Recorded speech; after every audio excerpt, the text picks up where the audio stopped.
관리인처럼 관리위원회 권한에도 한계가 있습니다. 어긋나는 일은 할 수가 없어요.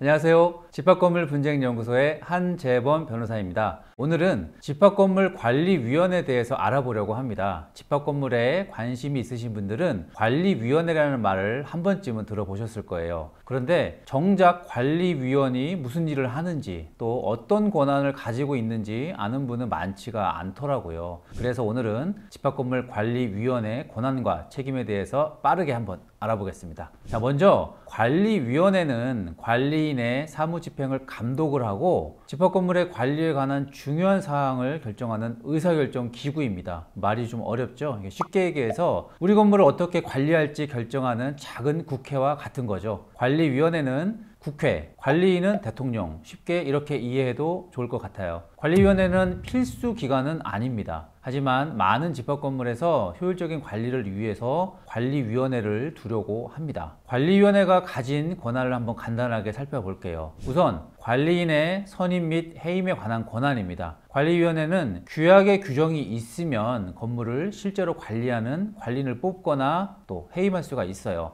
마치 회사에서 CEO를 선임하는 것과 좀 비슷하다고 보시면 됩니다. 우리가 매달 내는 관리비 또 공용시설 사용료를 정하는 것도 할 수가 있고요. 공용부분 관리에 관한 권한도 행사를 할 수 있습니다. 또 엘리베이터에 문제가 있다든지 누수가 발생했을 때 이거를 어떻게 진행할지 관리위원회 의결로 또 결정을 할 수가 있죠. 또 예산이나 결산을 승인하는 권한도 있고요. 관리인이 제대로 일을 하고 있는지 또 감독하는 일도 중요한 역할 중에 하나입니다. 이렇게 보면 관리위원은 집합건물 관리에 대해서 전반적인 사항을 모두 다루는 것처럼 보이죠. 그런데 집합건물에 관심이 있으신 분들은 이런 의문이 들 수가 있어요. 이런 권한은 모두 관리인의 권한 아닌가? 그러면 관리인하고 관리위원의 차이가 뭐지? 네, 맞아요. 일반적으로 집합건물 관리에 관한 전반적인 업무는 관리인이 진행을 하고 관리위원회는 관리인이 일을 잘하는지 감시하는 정도로만 생각하는 경우도 많습니다. 관리위원회가 있으면 관리인은 집합건물법에 정해진 행위를 할 때에 관리위원회의 결의를 거쳐야 합니다. 그 외에는 집합건물법이 따로 규정하는 것이 없어서 관리규약으로 자유롭게 정할 수가 있어요. 관리위원을 단순한 감독기관으로 정할 수도 있고요. 또 관리인의